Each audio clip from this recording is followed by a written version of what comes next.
DreAllDay.com. You're now tuned in to the show where you learn the discipline to show up day after day, to do the work, the confidence to put yourself out there boldly and authentically, and the mental toughness to continue showing up, doing the work, putting yourself out there, even when the success you've expected to achieve has yet to be achieved. And on top of all this, you get a huge dose of personal initiative, which is the go-getter energy that moves any one of us, including yourself, to go and make things happen instead of waiting for things to happen. And we put all this together into one bundle, one package, one mindset, one method, one philosophy, one book, one show, one daily master class, all under one umbrella that is called Work on Your Game. My name is Dre Baldwin, also known as Dre All Day, and welcome to the show. And today's topic is how to play your hand in life.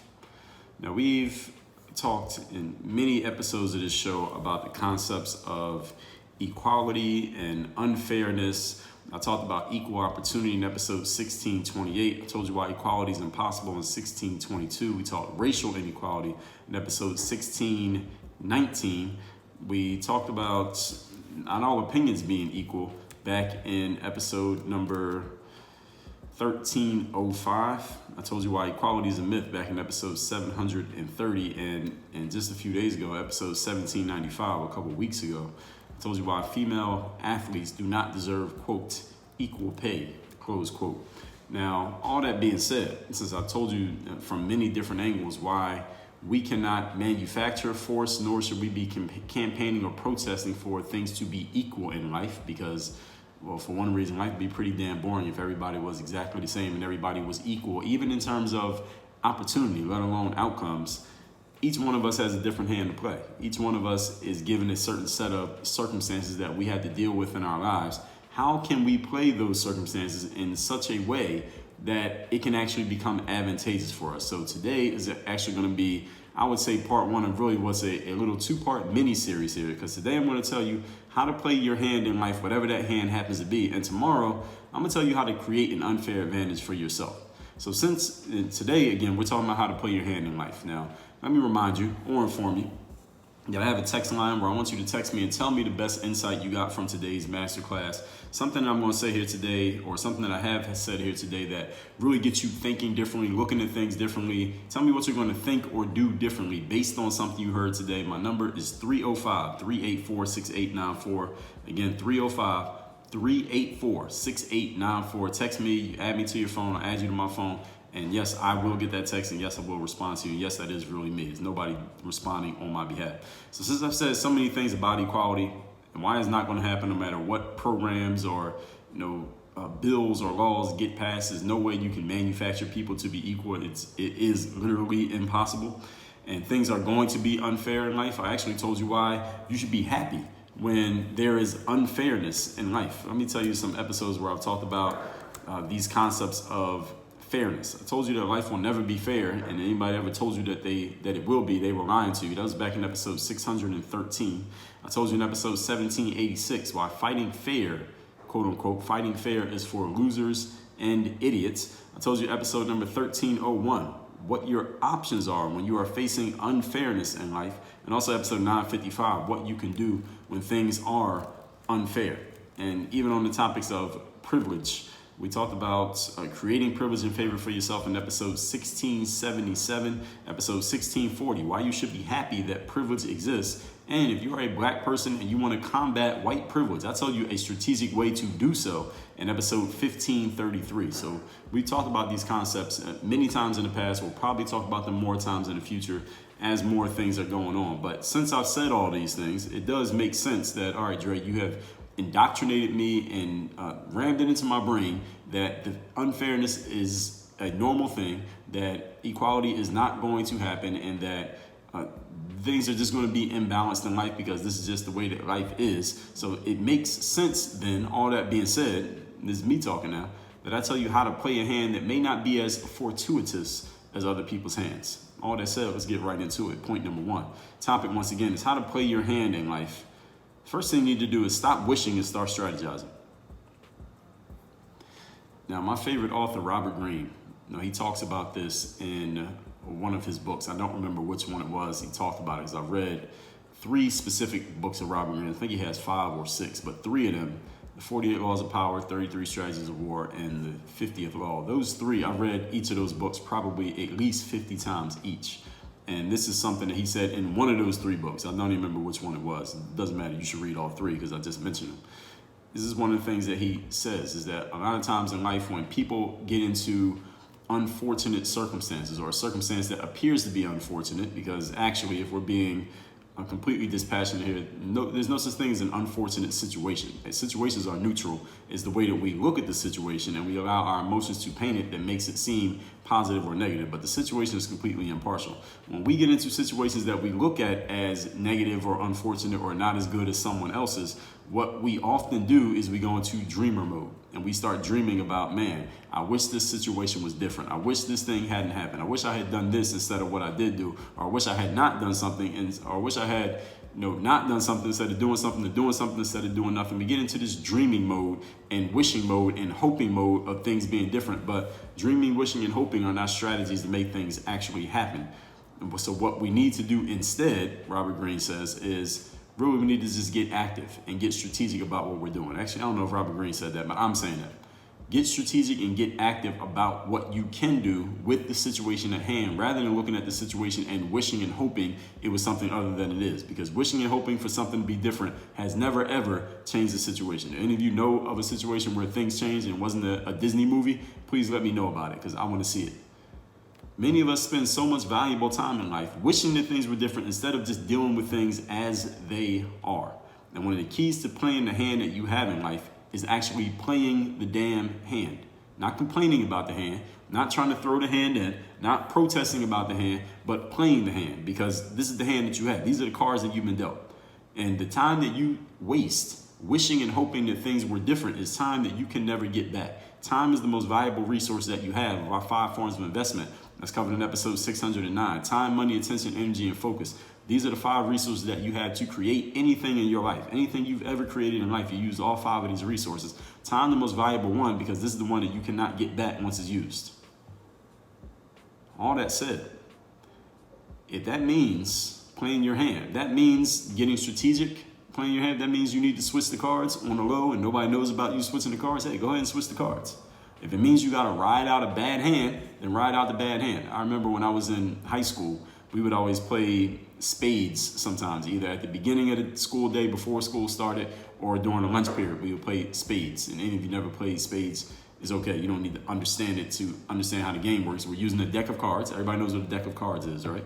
And sometimes you would just get a bad hand. You would get a hand that didn't have any cards that were strategically really useful for a game of spades. A hand that would put you in a position of power. There's 4 players who play the game, you and a partner, and then the other 2 people are partners. And you didn't really have anything useful in your hand, and you just had to play that hand. You just had to ride out that bad hand. You might not do too well on that hand, but you could still end up winning the game. You just had to ride out that one hand that you had. Now, assuming that we're talking about life as the hand that you've been dealt, maybe you're just going to have to figure out a strategic way to play those cards so that it does work in your favor. Or maybe you can switch the cards when nobody's looking and do what you got to do. And hey, if that's what you got to do, is what you have to do, whichever one you choose. But either way, get strategic and start thinking about, what can I do with the situation at hand? No pun intended. What can I do with the situation at hand rather than sit here and complain about it? For example, one example of switching the cards, especially down here in South Florida, if you happen to have small breasts or a small penis, you can go to the doctor and get either one enlarged. All right, this is a thing. There is a doctor, I think he calls himself Dr. Miami. He's actually a pretty popular guy on social media. So you look this guy up. I know I looked him up once because I was on Twitter and I saw the Miami New Times. It was like a local newspaper here that talks about local news and things. So I followed them to see what's going on with certain stuff. And they had mentioned this guy a couple times. I think he called himself Dr. Miami or something like that. And he's very popular for doing breast enlargement, butt enlargement, and actually penile enlargement for women and men, or whatever they identify themselves as. This is a way of switching the cards. You don't like the hand you were dealt. This is a way that you can play those cards differently. And this may be an example that maybe you weren't expecting, but this is an example. And do people do this? Well, where I live, yes, people do this a lot. And I don't know too much about the penis one, but as far as the breast and the butt enlargement ones, these are ones you can see when you're just walking down the street. Now, I don't know if you can tell it with the other one. Ladies, you'll have to speak up on that one. You can send me a text and let me know. But all that being said, this is one way of switching the cards. in life. If you don't like the hand that you were dealt, if you don't like the hand that you were dealt as far as maybe you want to be an athlete, but you're not super athletic, well, a way you can play that hand is you can still get into the sports world, but maybe you just won't be a player. Maybe you could be a coach instead. Maybe you can be a trainer. Maybe you can be an analyst. Maybe you can be an agent. There are ways that you can get involved in that thing without doing the thing specifically, maybe the way that you initially thought that you were. But this is one of the ways that you play your hand. Maybe it won't work out the way you initially thought it would work, but instead of dreaming about that way not working anymore and being sad about it, how about you get active and say, okay, how can I? This is a simple 3-word phrase. How can I still get involved given the circumstances that I do have on my hands right now? This is the first question that you're going to ask yourself that puts your brain into an active mode when it comes to playing your hand in life. Point number 2. The topic, once again, is how to play your hand in life. Learn the art of the bluff. What is the bluff? Now, I'm not a big card player. I'm not a big gambler. The only kind of card game I would even play a little bit of is blackjack, and even that requires a little bit of understanding of when to play which hand and stuff like that. It's a little bit too much for me, and I don't really like spending too much time in casinos because people smoke, and I don't like the smell of smoke in my clothes. But anyway, the concept of bluffing is when, and I'm going to keep this really, really simple, and then you play cards. Hopefully I keep it simple enough that I'm still accurate, is when you don't have really strong cards in your hand, but you try to make the other players in the game think that you have strong cards in your hand, which causes them to do something that if they knew the truth, they otherwise wouldn't do, which may allow you to either save yourself or even put you in an advantageous position because they believe something about you that may not even be true based on the way that the way you played the game. You basically used their mentality against them. You used the fact that they might think you have more than you have against them, and now they're afraid, and now you may be able to escape. Maybe you're able to get an advantage against them. Maybe you're able to even win based on the fact that you bluffed them out of a stronger position that they may have technically, logically, truthfully been in until they made a mistake. Bluffing done well plays on the mental weaknesses of the other players. Now, we're talking about life here. I'm just using a card game as a metaphor, but we're talking about life. When you are able to get people to believe that you can do things or that you have certain potential, you have certain capabilities that other people don't have, you can use that, the weakness or the fear or the anxiety or the hesitation that it induces in other people to put yourself in a better position until maybe you are ready to do what you need to do. This is something that you may see a wounded animal, for example. Let's say an animal like what's an animal that could be wounded? Let's say a lion is wounded, and then a bunch of hyenas come around, and they're thinking maybe they can, kill off this lion and eat it and get themselves a nice hearty meal for the night because they haven't eaten in a week. That lion, even though the lion is wounded, probably won't show too much how wounded they are when those hyenas come around because the lion knows that those hyenas have an animal instinct. If they notice that you're weak and they smell blood, they're going to go for the kill. They're going to attack you, and it's pretty much going to be over for you. So the lion is able to bluff. Even though the lion is not strong enough to take on that whole 8-pack of hyenas, it will bluff as if it's strong enough to kill all 8 of those hyenas. Because each of those hyenas individually, keep in mind, now the lions, as far as we know, don't think rationally the way that human beings do. But the hyenas know, and the lion knows, that each one of those hyenas could be killed one-on-one by that lion. The only strength that the hyenas have is in the group. But each one of the hyenas mentally would understand. Again, I'm giving them, personifying them, giving them, is that personifying? Is that what I'm doing? I'm basically I'm humanizing them is the better way of saying, that's the right word. I'm humanizing their thought process, that each one of these hyenas is like, okay, if I try to go get too close to this lion, the lion can kill me. Each one of them is thinking that, and the lion knows this as well. So if the lion can bluff strong enough, he can scare all 8 hyenas, even though if the 8 of them got together and worked together, they might be able to kill the lion. You understand what I'm saying there? Hopefully I'm not stretching that metaphor too far. So yes, you may have a bad hand. You may be in a disadvantageous position, at least in your mind, you know it, but you can still turn that to an advantage in that you have less to lose than others have to lose. When people feel like they have something to lose in life, even when what they could lose is not even that much, people get conservative and they get tentative. Why? Because it's a psychological thing with human beings is that we feel worse for losing $5 than we feel good for finding $5. We just We just have an aversion to loss, that fear instinct that is in all of us as human beings from way back in the, quote unquote, caveman days. We're going to be talking about that in a future masterclass here on this show. You can use that against people. So this is a skill that you need to have. And you may consider this, and if you ever read any Robert Greene, and maybe you're not a huge fan, you may consider the stuff that he talks about, maybe what I'm talking about here, to be a little bit Machiavellian, kind of manipulating people and using their mental weaknesses against them. You can consider it whatever the hell you want to consider it, but understand if you don't use it against others, others will use it against you. And if you're the type of person who considers yourself too moral or too righteous to use this against other people, I promise you other people have already used this against you in your life. And if you really think about it, you're probably thinking when those situations were. So here's what I'm suggesting to you. It's better that you arm yourself to know about these tools, even if you don't want to use them offensively. Arm yourself to know about them so you can at least defend yourself against it so nobody else can use it on you. It will either be used on you or you will use it on them, one or the other. The game is out there. You either play or you get played. So when you really don't have anything to lose in life, use other people's fear of what they could lose against them. All right, this is the art of the bluff, and that can apply to anything. Lions and hyenas, human beings, playing a game of poker, whatever. Point number 3. Today's topic, once again, is how to play your hand in life. It's only cheating if you get caught.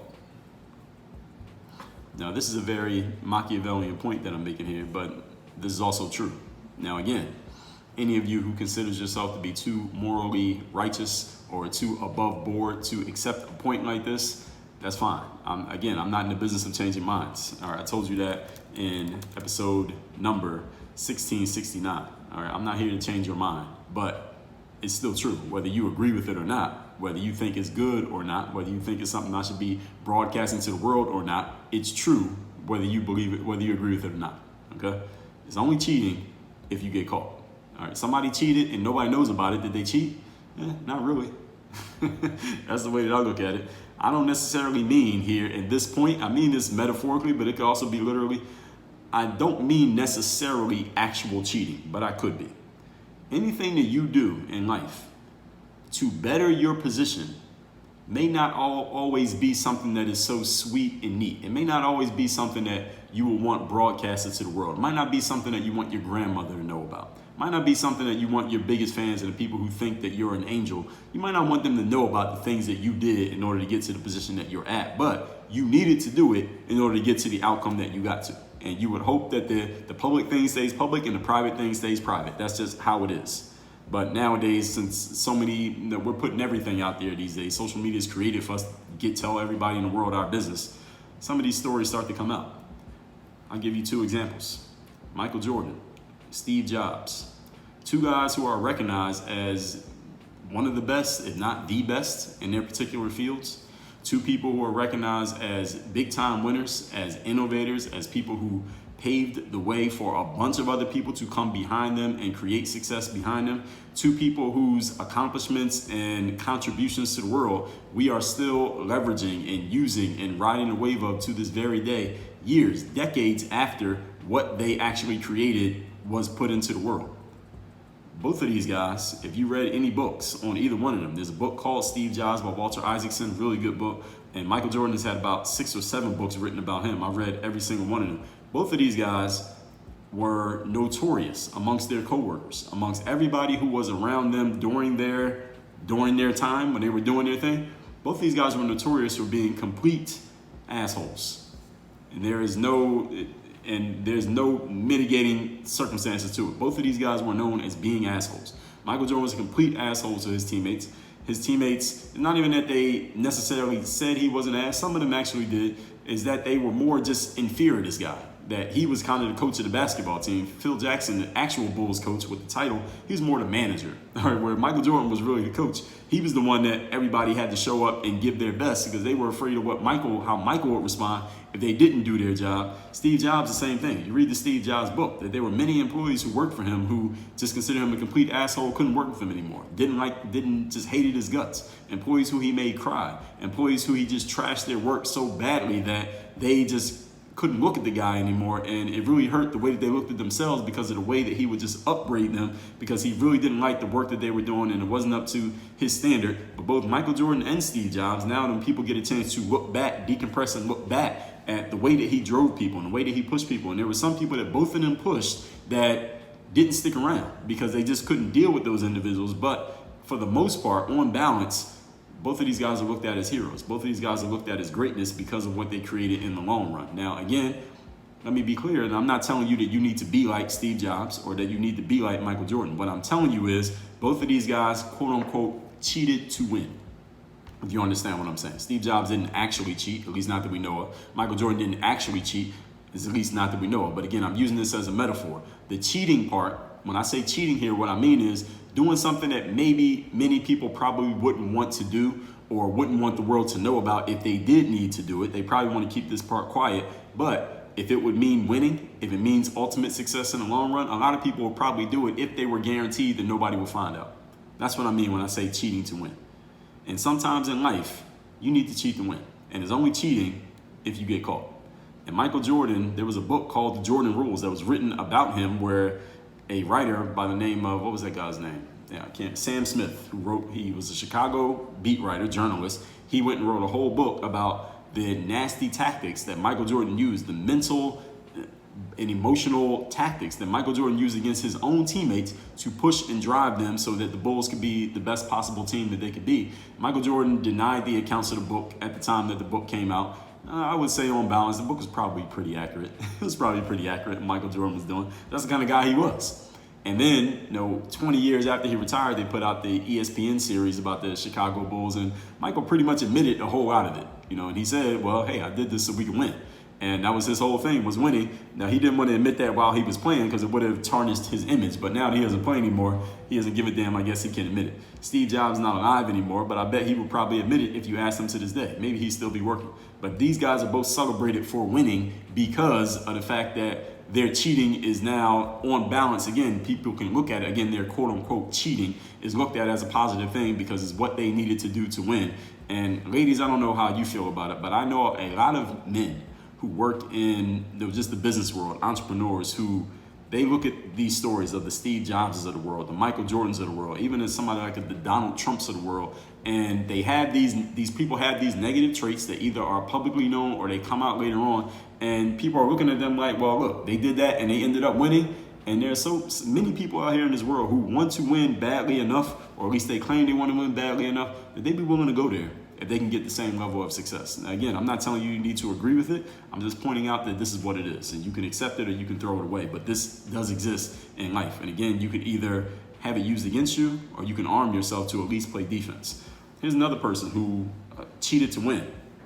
Lance Armstrong. Now, Lance Armstrong was a cyclist, rode for an American guy, rode for the United States, a USPS sponsored team, won a whole bunch of Tour de France's. He had cancer. I don't remember what kind of cancer he had. And I'm not even going to speculate what kind of cancer, but he had cancer. He comes out with the Live Strong bracelets, those yellow bracelets that everybody was wearing on their wrists. They sold millions and millions of those things. Everybody was wearing them. This is about 20 years ago. Lance won all these Tour de France championships, with Tour de France being like the biggest thing you can win in cycling.